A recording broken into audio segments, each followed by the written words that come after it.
दोस्तों नमस्कार, मेरा नाम है राजेंद्र प्रताप सिंह और आप देख रहे हैं YouTube channel view point with Rajendra. अगर आप टीजीटी, पीजीटी, एलटी ग्रेड सहित विभिन्न राज्यों की कला विषय के शिक्षक बनने की तैयारी कर रहे हैं, तो प्रस्तुत है 30 प्रश्नों की व्याख्या सहित नई श्रृंखला सुपर 30। और उम्मीद है कि आपकी कला विषय की तैयारी को आसान बनाएगी यह श्रृंखला। अगर आप चैनल पर नए हैं तो चैनल को सब्सक्राइब जरूर कर लीजिएगा ताकि आपको कला विषय से संबंधित नए वीडियो लगातार मिलते रहें। तो फिर चलिए प्रश्नों को शुरू करते हैं। यूरोपीय कला में किस कलाकार को डिवाइन पेंटर कहा जाता है?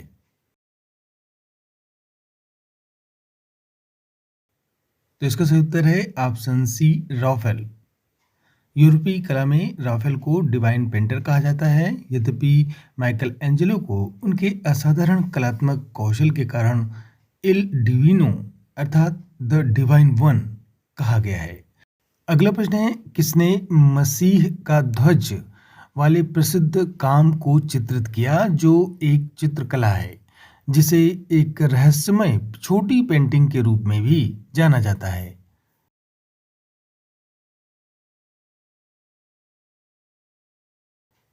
तो इसका उत्तर है option D, Piro della Francesca. मसीह का ध्वज लगभग 1455 से 1460 के बीच में पियरो डेला फ्रांसिस्का ने चित्रित किया, जो एक चित्रकला है जिसे एक रहस्यमयी छोटी पेंटिंग के रूप में भी जाना जाता है। निम्नलिखित में से किस प्रमुख चित्रकार ने स्वच्छंदतावादी आंदोलन प्रारंभ किया?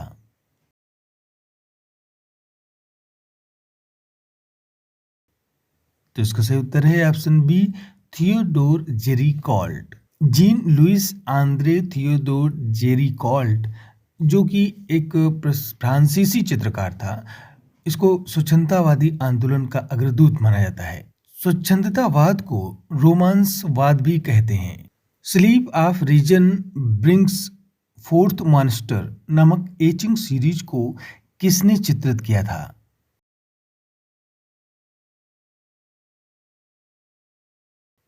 तो इसका उत्तर है option B, Francis de Goya ने।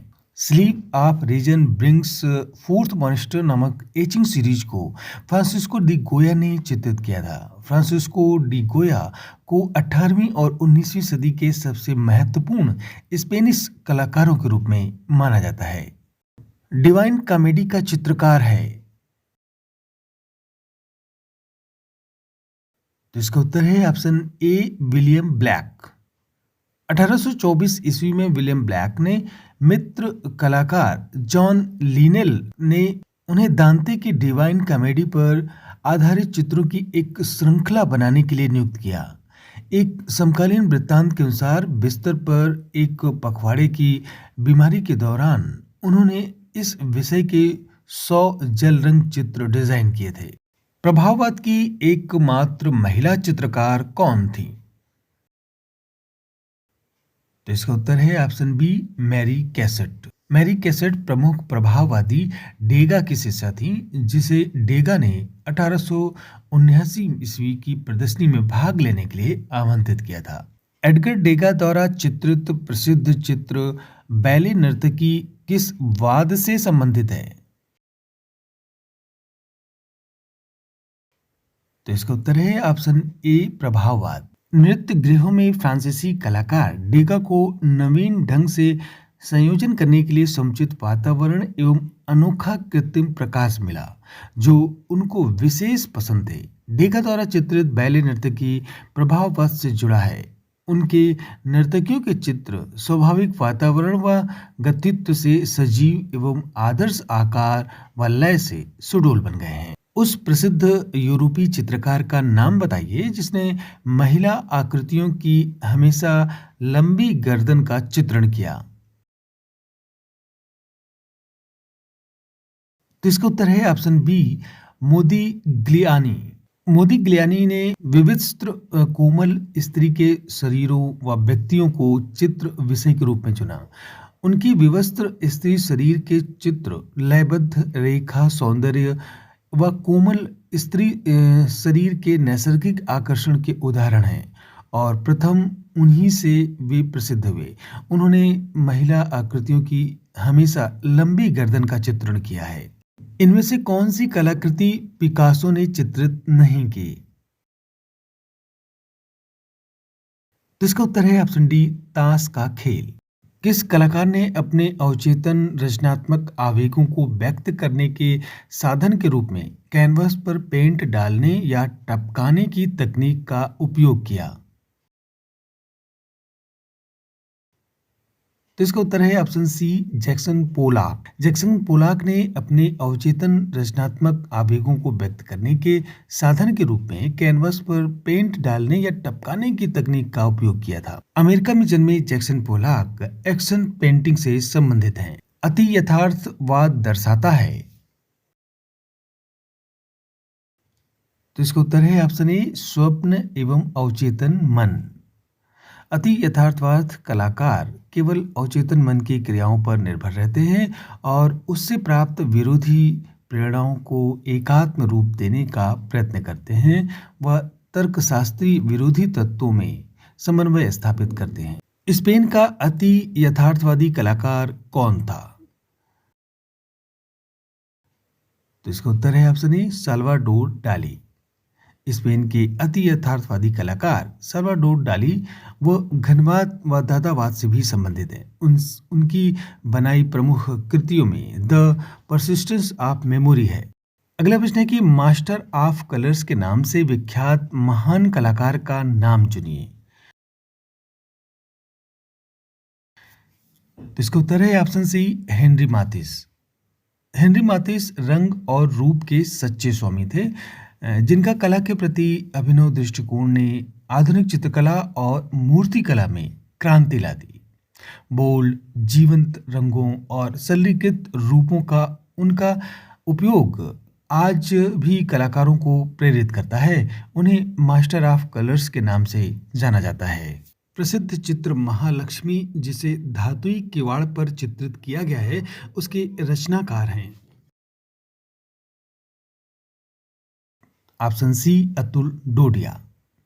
अतुल डोडिया के प्रमुख रूप से चार चित्र प्रसिद्ध हैं। इसमें वर्ष 1989 में उन्होंने सोमनाथ में अस्थायी आवास चित्र बनाए जो कैनवस पर तैल में चित्रित हैं। 1994 में बॉम्बे बुक्कानीर चित्र बनाए जो कैनवास पर तैल व एक्रेलिक एवं कास्ट द्वारा चित्रित हैं। इनकी शटर सीरीज की पेंटिंग संभवतः अद्वितीय है, जिसे वर्ष 2001 में बनाया गया था। उस महिला शिल्पी का नाम बताएं जिसने विशाल धातु मूर्तियां बनाई।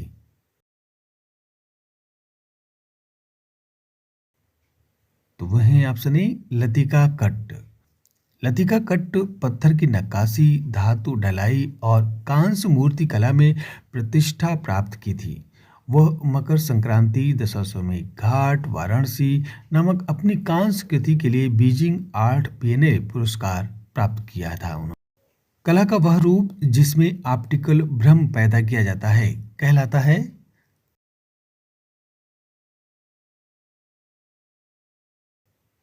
तो यह है ऑप्शन सी, आप कला। ऑप आर्ट को ऑप्टिकल आर्ट अथवा नेत्रीय कला भी कहते हैं।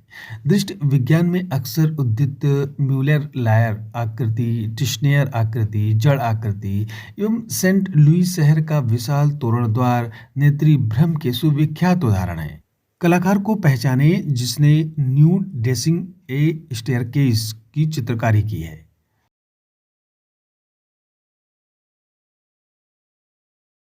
तो वो है ऑप्शन डी, मार्सेल धुनसा। मार्सेल धुनसा ने 1912 में भविष्यवादियों के गणितत्व सिद्धांत से प्रभावित होकर अपना प्रसिद्ध चित्र सीढ़ियों से उतरती हुई नग्नाकृति यानी न्यूड डेसिंग ए स्टेयरकेस बनाया। यह फिलाडेल्फिया म्यूजियम ऑफ आर्ट में संग्रहित है, जो न्यूयॉर्क में स्थित है। अपनी कृतियों में बिंदी का प्रयोग कौन करता है?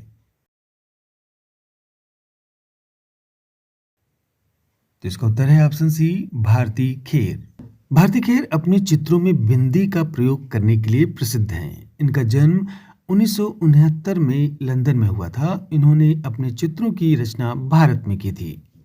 द नाइट वॉच पेंटिंग किसकी कृति है?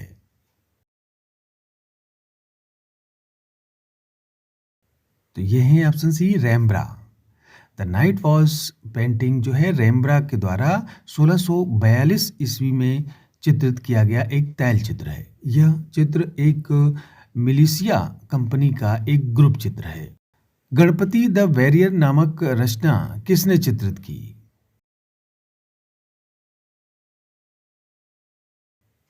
तो इसे चित्रित किया था ऑप्शन सी जोगिन चौधरी ने। अगला प्रश्न है टाइगर इन मूनलाइट नामक चित्र किसने बनाया? तो इसे भी बनाया था ऑप्शन बी जोगिन चौधरी ने। जोगिन चौधरी ने पेस्टल और स्याही से इसे कागज पर बनाया था। उन्होंने भगवान गणेश के अनेक चित्र व्यंग्यात्मक रूप में बनाए। गणपति द वैरियर, युवा, जोड़ी, नीली साड़ी, चंद्रमा, बाघ, नटी विनोदनी आदि इनके प्रसिद्ध चित्र हैं। अनीस कपूर की महत्वपूर्ण रचना कौन सी है?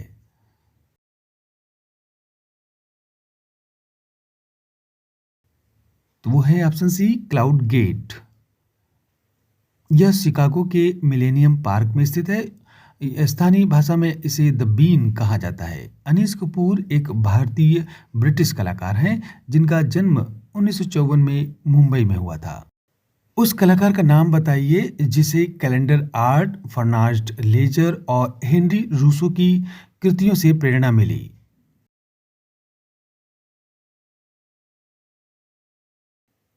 तो इसका उत्तर है ऑप्शन डी भूपेन खक्कर।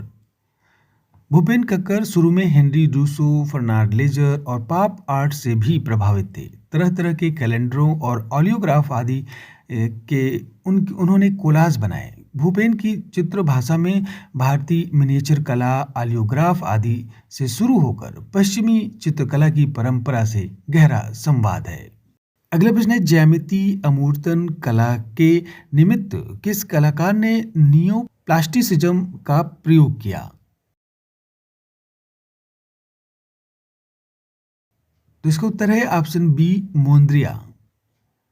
पिएट मोन्द्रिया ने ज्यामिति अमूर्तन कला के निमित्त नियोप्लास्टिसिज्म का प्रयोग किया तथा अपनी इस शैली में रेखा एवं आयत का प्रयोग किया।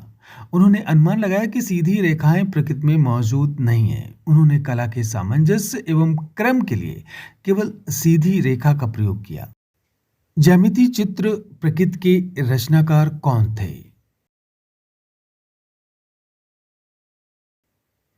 तो वो थे ऑप्शन ए एस एच रजा। ज्यामिति चित्र प्रकृति के रचनाकार एस एच रजा हैं। रजा के चित्रों में प्रकृति का सौंदर्य व विकसित परिप्रेक्ष्य यथार्थ के संपर्क में अधिक प्राणवान बना है। उनके प्रमुख चित्रों में कश्मीर की एक गली, राजस्थान की चित्र श्रृंखला, ग्रीष्म आवास, चौपाटी, सेरीग्राफ, जमीन आदि हैं। किस प्रसिद्ध भारतीय चित्रकार ने रहस्यमय भारतीय जंगलों की अपनी बचपन की यादें व्यक्त की और परिदृश्य चित्र बनाए?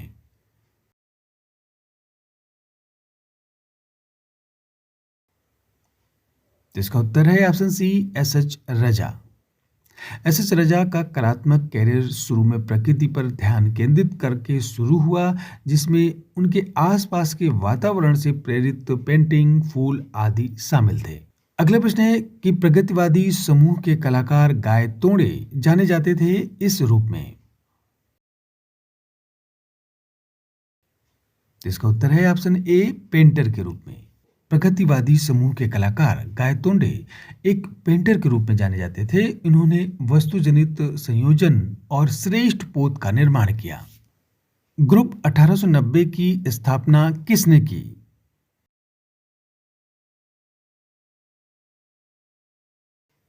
तो इसका उत्तर है option D J Swaminathan.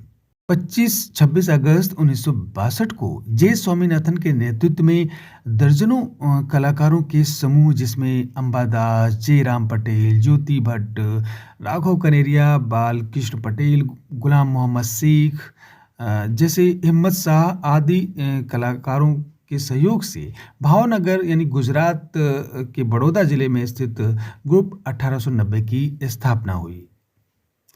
1890 Jayant एवं ज्योति पांड्या के मकान की संख्या थी, मकान नंबर था उनका।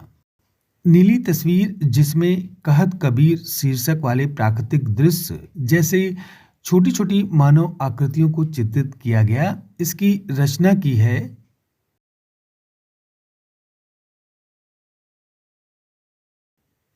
तो इसका उत्तर है ऑप्शन सी, गुलाम मोहम्मद शेख ने। नीली तस्वीर, जिसमें कहत कबीर श्रृंखला शीर्षक वाले प्राकृतिक दृश्य जैसे छोटी छोटी मानव आकृतियों को चित्रित किया गया है। इसकी रचना गुलाम मोहम्मद शेख ने की। इसमें उन्होंने अपनी छवियों और कबीर के शब्दों के बीच एक रिश्ता बनाया। उन्होंने कबीर के साथ अपने संबंधों के आधार पर वर्णमाला श्रृंखला पर काम किया है। अगला और अंतिम प्रश्न है आज के अंक का। दादावाद का दादा शब्द किसने चुना?